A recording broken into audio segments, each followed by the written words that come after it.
شانئك هو الأبتر صدق الله العلي العظيم اللهم صل وسلم وزد وبارك على رسول الله وآله الأطهار على رسول الله وآله الأطهار صلوا على محمد وآل محمد صل على محمد وآل محمد.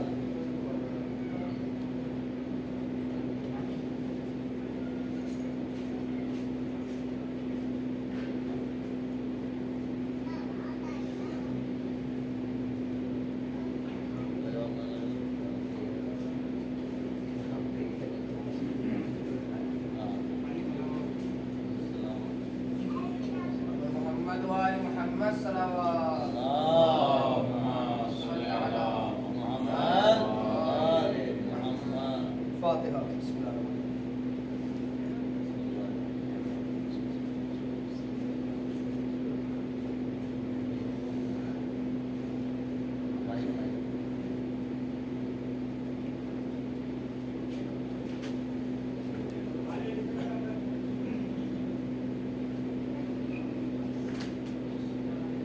لا حول ولا قوة إلا بالله العلي العظيم. أعوذ بالله من الشيطان الرجيم.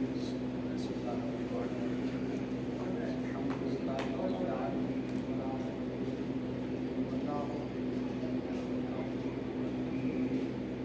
والصلاة والسلام على أشرف الأنبياء والمرسلين وخاتم النبيين مولانا الكونين جد الحسن والحسين القاسم مصطفى محمد.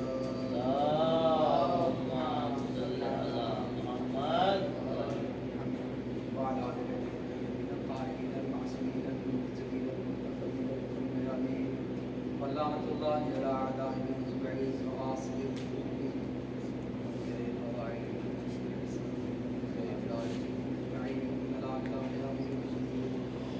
رب اشرح لي صدري ويسر لي أمري واحلل عقدة من لساني يفقهوا قولي. أما بعد فقال الله سبحانه وتعالى في محكم كتابه العزيز وهو أصدق الصادقين وقوله الحق. بسم الله الرحمن الرحيم. لئن شكرتم لأزيدنكم. سبعة الكسر.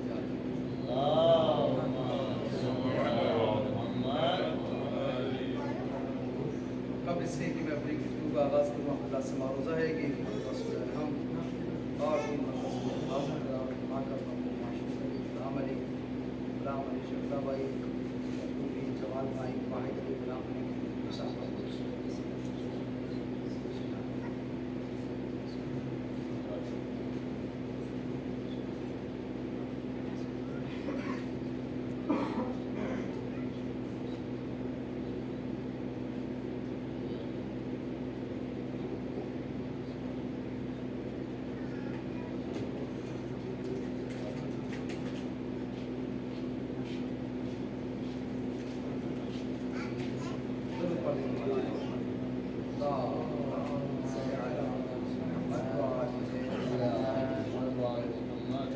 قرآن مجید کی ایک بہت ہی معروف آئی کلمہ دعوت کے شرف میں آپ کے سامنے حاصل کیا. ترجمہ اپنی ترجمے کو ثابت کرنے کے لیے کوشش کر رہا ہوں. اس میں اللہ تعالیٰ نے ارشاد فرمایا کہ اگر میرا شکریہ ادا کرتے رہو گے میں اس کے شکریہ کے بدلے ہماری نعمتوں میں اضافہ کروں گا. کلمات پڑھنے کی محمد اعظم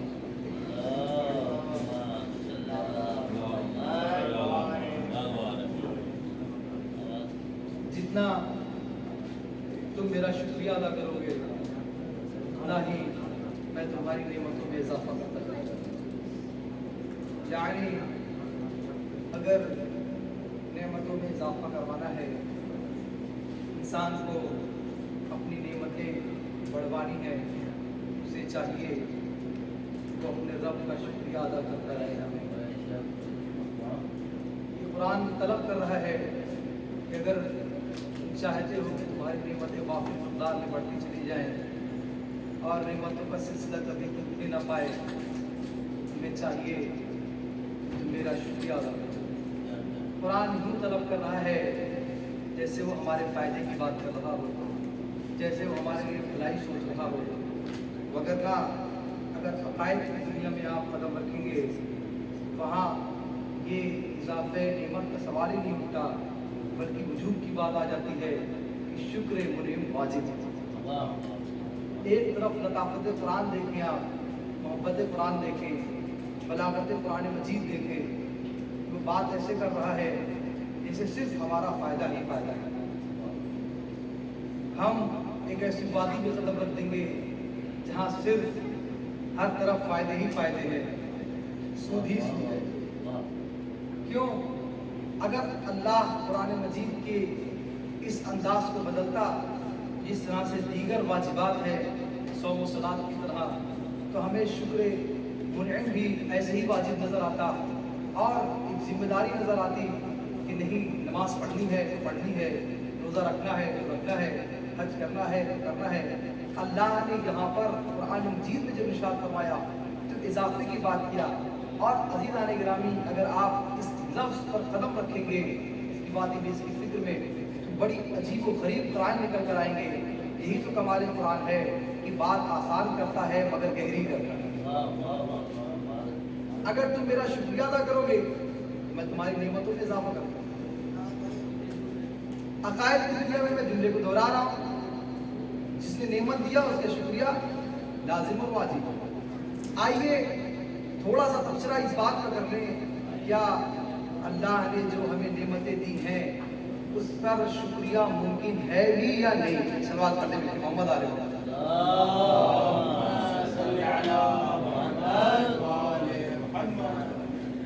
کیونکہ بہرحال ہمیں نعمتوں میں اضافہ کروانی ہے۔ ہر حال میں ہم چاہتے ہیں کہ ہماری نعمتوں کا سلسلہ نہ ٹوٹ نہیں پائے، تو ہمیں شکر ادا کرتے رہنا چاہیے۔ اچھا، قرآن مجید میں ایک اور مقام پر اللہ تعالیٰ نے ارشاد فرمایا وَمَنْ شَكَرَ فَإِنَّمَا يَشْكُرُ لِنَفْسِهِ۔ اگر کوئی میرا شکریہ ادا بھی کرے تو وہ میرا شکریہ ادا نہیں کر رہا ہے، بلکہ وہ اپنا خود اپنے نفس کے لیے شکریہ ادا کر رہا ہے۔ ایک طرف قرآن کہہ رہا ہے کہ اگر تم میرا شکریہ ادا کرو گے تو میں نعمتوں میں اضافہ کر دوں گا، دوسری طرف قرآن کہہ رہا ہے کہ اگر کوئی شکریہ ادا کر بھی رہا ہے یہ خبردار یہ نہ سوچے کہ وہ میرے لیے شکریہ ادا کر رہا ہے، اس سے میری کوئی بھلائی ہے، میری کوئی بزرگی ہے، وہ شکریہ ادا کر رہا ہے فَإِنَّمَا يَشْكُرُ لِنَفْسِهِ، وہ اپنے لیے شکریہ ادا کر رہا ہے۔ ٹھیک ہے، آئیے تیسری آیت نقل کروں اور اپنے اصل مطلب کی طرف آ جاؤں۔ پھر قرآن مجید کا تیور بدلا، قرآن مجید کہتا ہے انشکر لی وَلِوَالِدَيْكَ، میرا شکریہ ادا کرو اور اپنے والدین کا شکریہ ادا کرو۔ ایک طرف قرآن نعمتیں بڑھوا رہا ہے آپ کی شکریہ کی وجہ سے، ایک طرف کہہ رہا ہے کہ اگر آپ شکریہ کر رہے ہو اس میں تمہارا فائدہ ہے، خداوند عالم کی ذات پر کوئی حق تمہارے شکریہ سے نہیں آنے والا۔ پھر قرآن مجید پڑھ کر کہتا ہے کہ اگر تمہیں شکریہ ادا کرنا بھی ہے تو صرف میرا کرنا اور میرے بعد اپنے ماں باپ کا۔ عزیزان گرامی، تھوڑی سی گفتگو سخت نہ ہو جائے، ٹھہر کر اس بات کو اپنے طالب علمانہ انداز میں پیش کرنے کی کوشش کر رہا ہوں کہ شکریہ کیا واقعاً جب انسان اللہ کی بارگاہ میں کھڑا ہو تو کیا اللہ کے اس قول کے مطابق کہ تم میرا شکریہ ادا کرو، اپنی نعمتیں بڑھوانی ہے تو میرا شکریہ ادا کرو، کیا واقعاً انسان اللہ کا شکر ادا کر سکتا ہے یا نہیں کر سکتا؟ اسی لیے اللہ نے اپنے شکر کے ساتھ ایک اور ذات کا شکر ادا کرنے کے لیے کہا، وہ ماں باپ۔ آج بندہ بہت جوش میں ہے، آج صبح سے اٹھا ہے، تسبیح پڑھ رہا ہے، عبادتیں کر رہا ہے، فرائض انجام دے رہا ہے، نماز پڑھ رہا ہے، سارا کچھ معاملہ بالکل مرتب ہے، آج دل کر رہا ہے کہ اللہ کا شکریہ ادا کر دوں۔ پالنے والا تیرا شکر ہے کہ تم نے مجھے اتنی نعمتوں سے نوازا ہے۔ قرآن کہہ رہا ہے کہ اگر تم یہ شکر کر رہے ہو یہ تمہارے لیے بھلائی ہے، تم اپنے لیے کر رہے ہو۔ ساری عبادتیں کر چکا ہوں، ساری تسبیحات پڑھ چکا ہوں، مخصوص اعمال انجام دے چکا ہوں، اللہ کی بارگاہ میں سرخرو ہونے کے لیے کہہ رہا ہوں کہ اللہ تیرا شکریہ ادا کرنے کے لیے کہہ رہا ہوں۔ عزیزان گرامی، ہر نعمت پر شکریہ ہے یا نہیں؟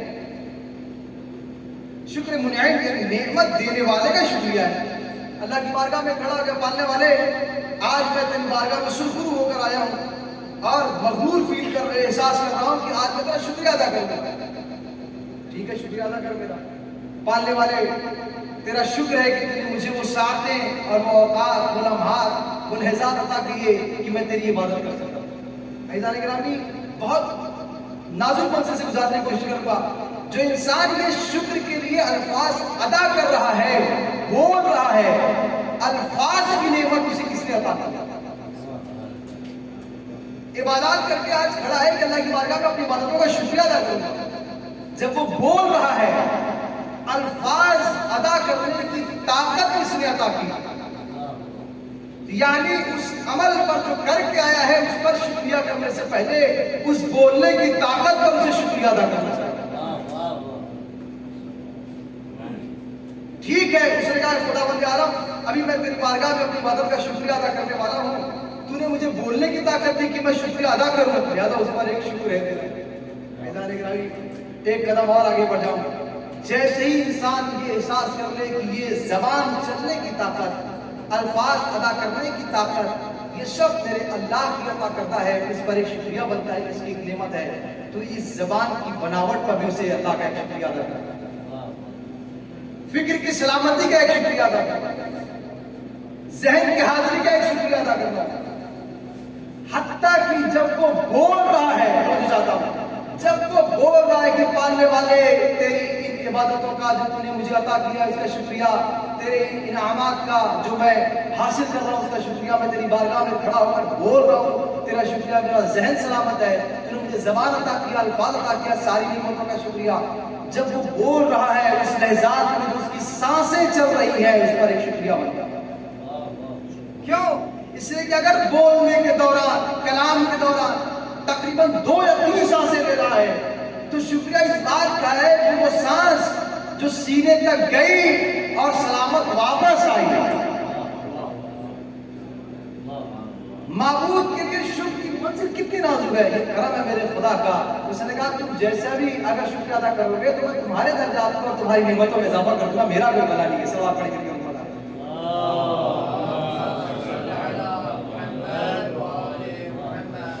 یعنی انسان اگر شکر ادا کرنا چاہے تو قاصر ہے خداوند عالم کی بارگاہ میں کہ وہ اللہ کا شکریہ ادا کرے۔ کھڑا ہے کیونکہ جب وہ کہے گا اللہ تعالیٰ شکر ہے، جو سانس اندر لے رہا ہے اور سانسوں کو باہر چھوڑ رہا ہے، اس چند دقیقوں کے درمیان حیات اور موت کا فاصلہ ہے۔ اگر انسان کی سانس اندر جائے اور باہر نہ آئے تو بھی وبالیں جائیں، اگر باہر آ جائے اور دوبارہ سانس اندر نہ جائے تو بھی موت کا خطرہ۔ یعنی اگر انسان ایک سانس لے رہا ہے تو 2 رب کا شکریہ بنتا ہے، ایک سانس جانے کا اور ایک سانس صحیح سلامت واپس آنے کا۔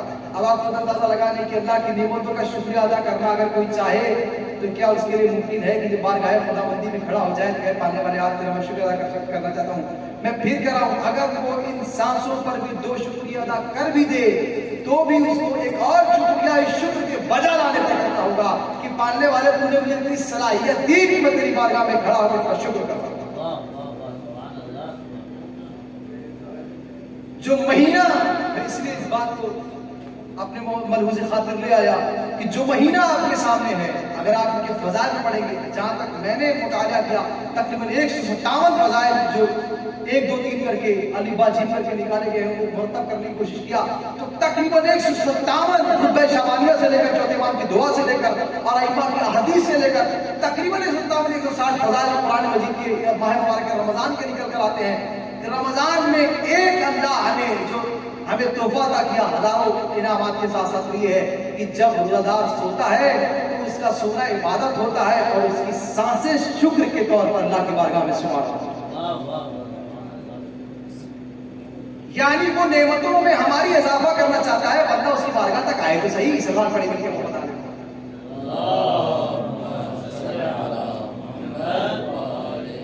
اور ایسا نگرانی قرآن نے صاف کہہ دیا ہے کہ تم اگر شکریہ ادا کرو گے تو میں تمہاری نعمتوں میں اضافہ کرتا چلا جاؤں گا۔ یا اللہ ہم تیرا شکریہ ادا کرنا چاہتے ہیں، ہم زبان سے قاصر، ساری نعمتیں تیری دی ہوئی ہیں، سارے اقتدار تیرے دیے ہوئے ہیں، سارے اختیارات تیرے دیے ہوئے، کیا کریں کہ ہم تیرا شکریہ ادا کر سکیں؟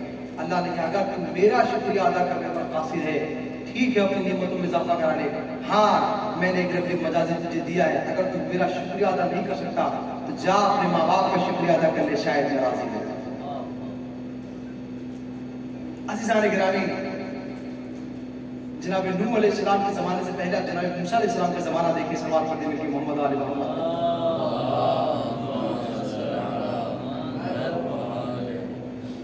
شکریہ جب توبہ کے انداز میں آتا ہے تو اللہ اسے کتنی خوبصورتی سے قبول کرتا ہے۔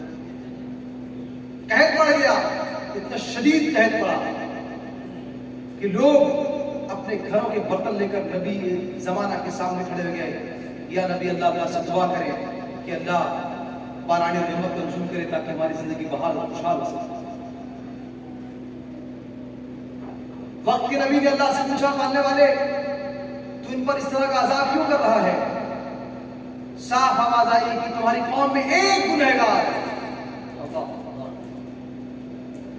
پوری قوم موسیٰ میں ایک گنہگار ہے جس کی وجہ سے اللہ نے باران رحمت کو روک لیا ہے۔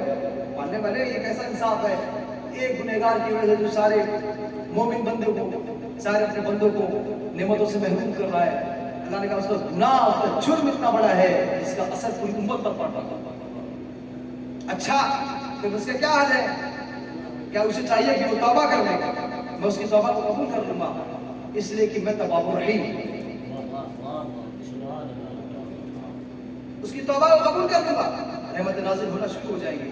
عزیزان گرامی، جناب موسیٰ آئے، ہم سے خطاب کیا، تم میں سے کوئی ایک گنہگار ہے جس کی وجہ سے پوری باران رحمت رکی ہوئی، بارش کے قطرات آسمان سے زمین کی طرف نہیں آ رہے، اسے چاہیے کہ وہ توبہ کر لے تاکہ آسمان سے رحمتوں کا نزول ہو سکے۔ ایک دن گزر گیا، دوسرا دن آیا، بارش نہیں ہوئی، قوم والے پھر آئے، یا نبی اللہ لگتا ہے اس نے ابھی تک توبہ نہیں کیا، اس لیے کہ ابھی تک بارش نہیں ہوئی۔ پھر نبی نے خطاب کیا اپنی قوم سے کہ وہ جو گنہگار ہے اسے چاہیے کہ وہ توبہ کر لے۔ تیسرا دن جب گزرا تو لوگوں نے کہا یا نبی اللہ آپ وقت کے نبی ہیں، آپ عالم الغیب ہیں، اللہ کے بھیجے ہوئے پروندہ ہیں، اللہ کے نبی ہیں، آپ کو سب پتہ ہے کہ کون کیسا ہے، کس حال میں ہے، عبادتوں میں کس منزل پر کھڑا ہے، گناہوں میں کس مقام پہ جا کر ٹھہرا ہوا ہے، کس طرح ذلی پہ آ کر رکا ہوا ہے، آپ ہی اس کا نام لے کے کہتے ہیں کہ توبہ کر لے۔ بات ہی ختم ہے، اتنی قوم کو پریشان کرنے کی کیا ضرورت ہے؟ سلوات پڑھنے کے محمد علیہ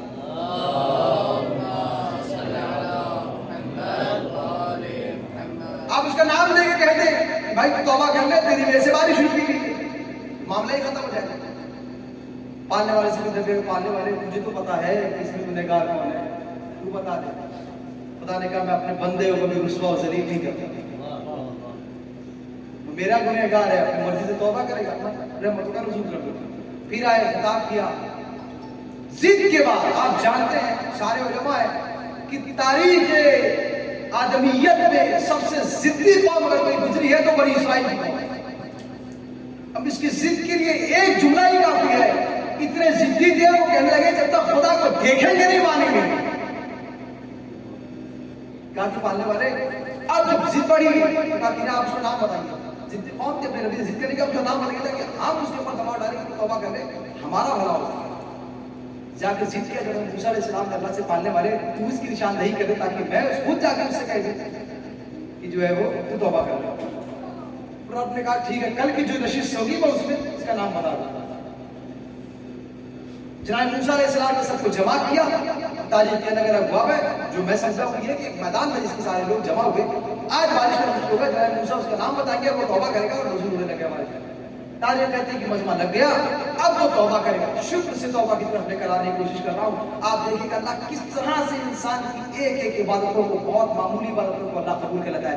اور اگر آپ فطرت خداوندی دیکھیں گے تو بڑی عجیب ہے، کبھی کبھی بہت بڑے بڑے اعمال اللہ رائگاں کر دیتا ہے، کبھی بہت چھوٹے چھوٹے اعمال انسان کی نجات کا ضامن ہوتا ہے۔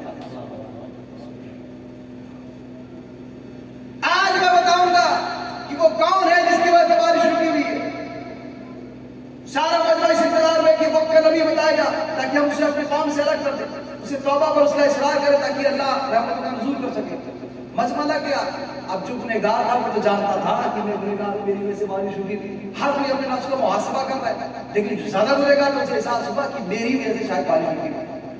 جب مجمع لگا کہ اب تب میں معاملہ تھا کہ نبی اس کا نام بتا دے، اس نے اپنے رب کی بارگاہ میں دعا کیا، ماننے والے کیا تو چاہتا ہے کہ تیرا ایک بندہ جو تیرا عاصی ہے، تیرا گنہگار ہے، وہ پوری قوم کے سامنے ذلیل و رسوا ہو جائے؟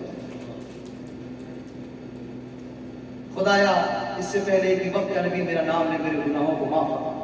تاریخ کہتی ہے کہ نبی موسیٰ اس گنہگار کا نام بتا نہیں والے تھے کہ سیاہ بادل چڑھنے لگے اور ایسی موسلادھار بارش ہوئی کہ قوم حیران ہو گئی۔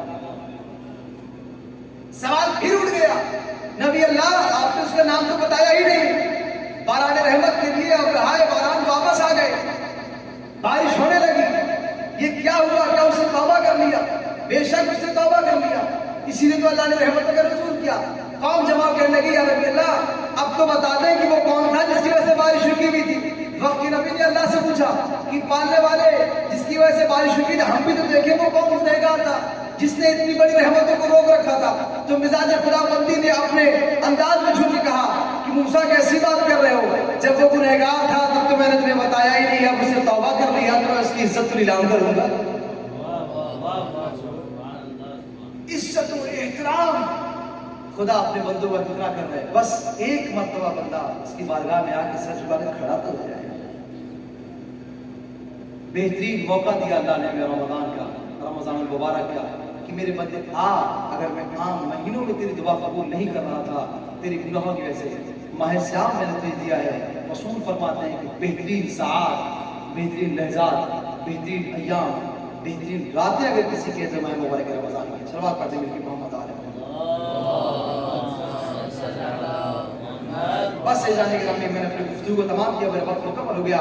آپ اگر دیکھیں فضائل رمضان کو، ہر چیز اللہ نے رمضان کے لیے مختلف رکھا، اس کا میں سانس لینا، اس میں چلنا، اس میں سونا، اس میں بات کرنا، تلاوت قرآن کا، عبادتوں کا ثواب، مستحبات کا ثواب۔ جب آپ فضائل رمضان کے تمام باب پڑھ چکے ہوں گے تب اس حدیث کو یاد رکھیے گا، رسول فرماتے ہیں فضل علی ابن ابی طالب فی هذه الامہ کا فضل شہر رمضان علی سائر الشہور۔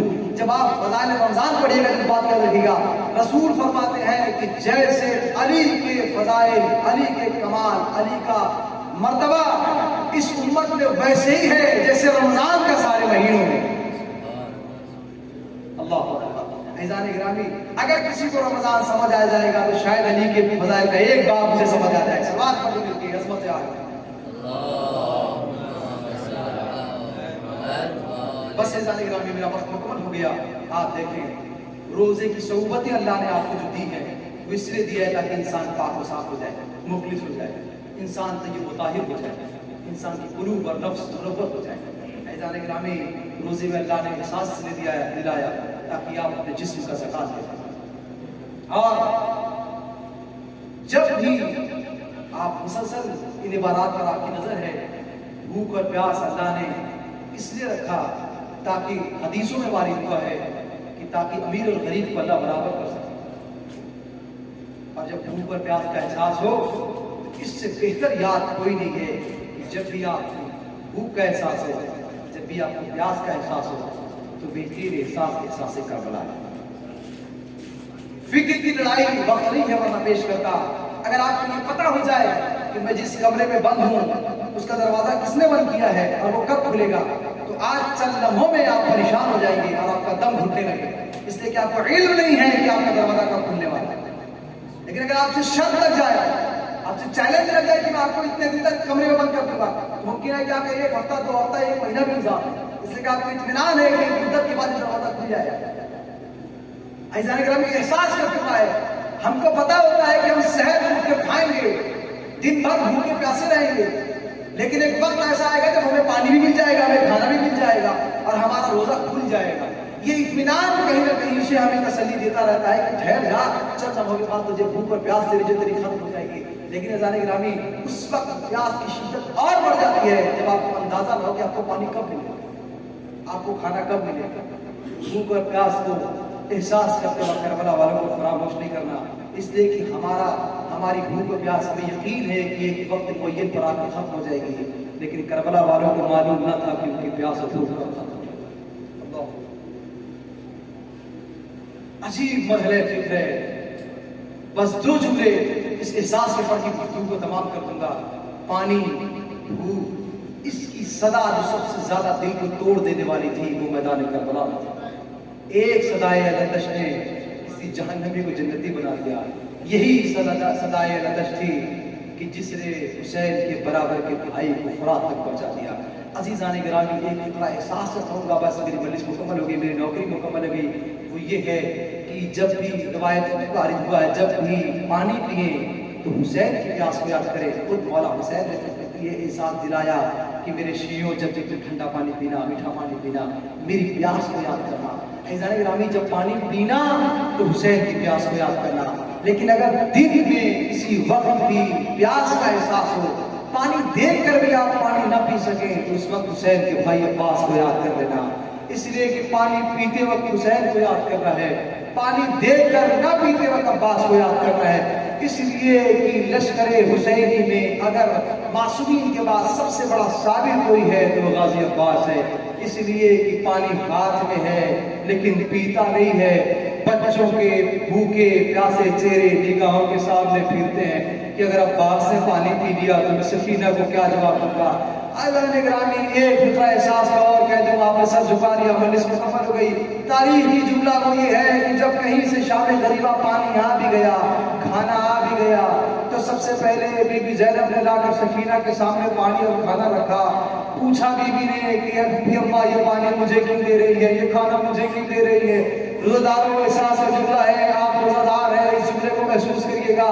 جناب سکینہ سے جناب زینب سلام اللہ علیہ نے کہا، بی بی تم قافلے میں سب سے چھوٹی ہو، تمہیں بھوک اور پیاس کا احساس زیادہ ہے، اس لیے ہم چاہتے ہیں کہ پہلے تم پانی پیو پھر ہم بڑے پانی پیئیں گے۔ کہا اچھا بھوپی اماں، یہ واقعہ ہے، یہ مرحلہ ہے، یہ فکر ہے۔ کوزے کو اٹھایا، مقتل کی طرف بڑھنے لگی۔ بی بی زینب نے پوچھا، سکینہ کہاں جا رہی ہو؟ کہا آپ ہی نے تو کہا ہے جو سب سے چھوٹا ہوتا ہے پہلے وہ پانی پیتا ہے، مقتل میں میرا بھائی علی اصغر سو گیا، پھوپھی اماں سب سے پہلے وہ پانی پی لے تو میں پانی پی لوں گی۔ عزیزان گرامی، قیامت کی منزل ہے کہ حسین کا سر جب تن سے جدا ہو گیا، زلجھنا دوڑتا ہوا خیمے کے قریب آیا تو بی بی سکینہ نے زلجھنا سے یہی پوچھا تھا، میرے بابا کے گھوڑے یہ بتا، میرا بابا وقت ذبح سے پانی ملا یا نہیں ملا؟ یا میرا حسین کیسے؟ اللہ رحمت اللہ القوم ظالمین شیعان الذین ظلموا یمین قلبی ينقلبون انا للہ و انا الیہ راجعون رزم بقضائی تسلیم النعم الہی لأبی الزہراء وابیہ وقاڑیہ وبنیہ وسر المستعدی فیہ خدایا ہم سے صدق قبول فرما۔ پاننے والے بانیان مجلس، منتظمین مجلس، شاہدین مجلس، معامل مجالس کی تمام شرعی ہدایت کو پورا فرما، ان کی توفیقات نیک میں اضافہ فرما۔ آپ حضرات سے معروضہ ہے کہ ایک مرتبہ سورہ الحمد اور 3 مرتبہ سورہ اخلاص کی تلاوت فرما کر مرحوم معشوق علی غلام علی شکلہ بھائی، مین جمال بھائی، واحد علی غلام علی کو حصہ